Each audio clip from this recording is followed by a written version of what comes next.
Hi hello నమస్తే welcome to వెరిడియో studios.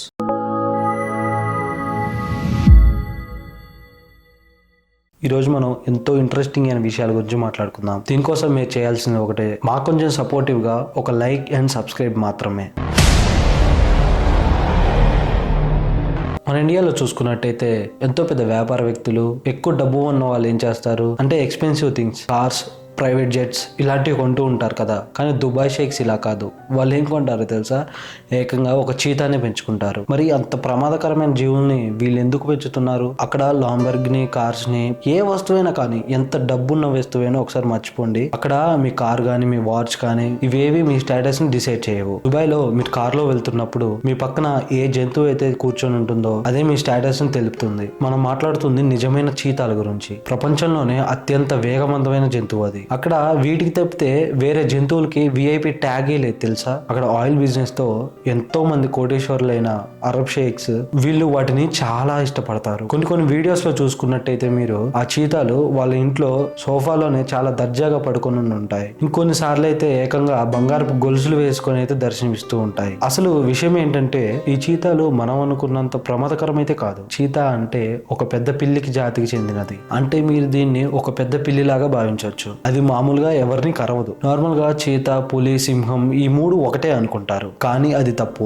చీత కేవలం చాలా ఫాస్ట్ గా పరిగెడుతుంది. సింపుల్ గా చెప్పాలంటే ఇది పిల్లికి అప్డేటెడ్ వర్షన్ అనమాట. పిల్లికి కొంచెం సాఫ్ట్వేర్ అప్డేట్ చేస్తే అది చీతాలా మారిపోతుంది. దాన్ని గెలకనంత సేపు మిమ్మల్ని ఏమీ అనదు, అంటే మీపై ఏమి దాడి చేయదని అర్థం. ఇంకొక షాకింగ్ విషయం ఏంటంటే అడవిలో ఒక చీత నిలబడి ఉందనుకోండి, మీరు దాని దగ్గరికి వెళ్తే అది మొహం తిప్పుకొని వెళ్ళిపోతుంది. అది మనుషులతో అంత తొందరగా అట్రాక్ట్ అవ్వదు. ఒకవేళ దాన్ని మనుషుల కన్నా పెంచుకుంటే అది మనకి ఒక బెస్ట్ ఫ్రెండ్ లాగా అయితే ఉంటుంది. నిజానికి దుబాయ్ లో పెంచుకోవడానికి అది నిషేధం. ఎవరికైతే అనుమతి ఉంటుందంటే వాళ్ళ దగ్గర పెద్ద పెద్ద జూస్ అండ్ పార్క్స్ వాళ్ళ చేతుల్లో ఉంటాయో, వాళ్ళ పార్క్స్ లో చాలా వరకు యానిమల్స్ ఉంటాయి కదా, వాళ్ళకైతే అలో ఉంటుందన్నమాట.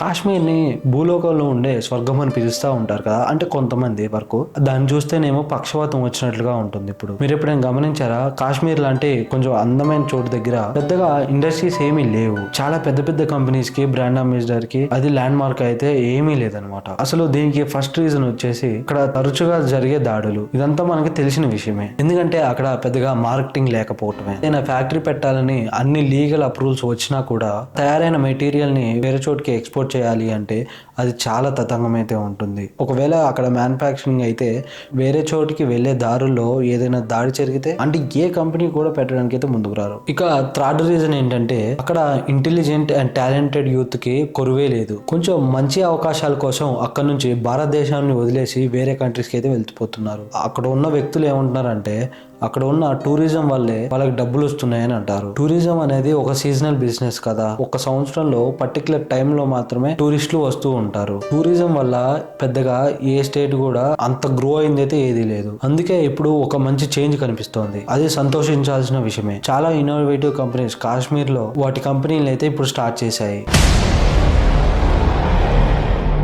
ఇది వింటానికి కొంచెం ఆశ్చర్యకరంగానే అనిపిస్తుంది. తైవాన్ ఇండియాకి పక్కన, చైనాకి కింద ఉన్న దేశం. ఈ చిన్న కంట్రీ మొత్తం ప్రపంచాన్ని రూల్ చేసే స్థాయికి ఎదిగింది. మీరు విన్నది నిజమే. దీన్ని గాడ్ లెవెల్ దేశం అని అంటారు. షాక్ అవ్వాల్సిన పని లేదు. దీని చేతిలో ఉన్న ఒక అద్భుతమైన టెక్నాలజీ దాన్ని గుప్పెట్లో పెట్టుకుంది. అందుకే అమెరికా లాంటి పెద్ద దేశాలు అవి దీన్ని కంటికి రెప్పలా చూసుకుంటూ ఉంటుంది. అమెరికా చైనా నుంచి ఎప్పటికీ కాపాడుతూనే ఉంటుంది. ఇప్పుడు మనం రోజు వాడే ఫోన్స్, టీవీస్, దేశ భద్రతకు సంబంధించిన శాటిలైట్స్ అండ్ మిసైల్స్ ఇలా ఏది చూసుకున్నా సరే వాటిలో మెయిన్ గా సివి కండక్టర్ చిప్స్ ని అయితే ఖచ్చితంగా వాడాల్సిందే. ఈ చిప్స్ లో రెండు రకాలు ఉంటాయి. ఒకటి మామూలు చిప్స్, ఇంకొకటి బోకాల్, అంటే చాలా అడ్వాన్స్డ్ అయిన చిప్స్ అనమాట. ఇవి 5 నానోమీటర్ కంటే చాలా చిన్నగా ఉంటాయి. మామూలు చిప్స్ అయితే చాలా కంపెనీస్ తయారు చేస్తూ ఉంటాయి. అవి పక్కన పెడితే ఇది అద్భుతమైన అత్యంత చిన్నదైన నానోమీటర్ కంటే చిన్నగా ఉన్న ఈ చిప్స్ ని ప్రపంచంలో 3 కంపెనీలు మాత్రమే తయారు చేయగలవు. అదేంటంటే ఇంటెల్, ఇన్విడియా, TSMC. అయితే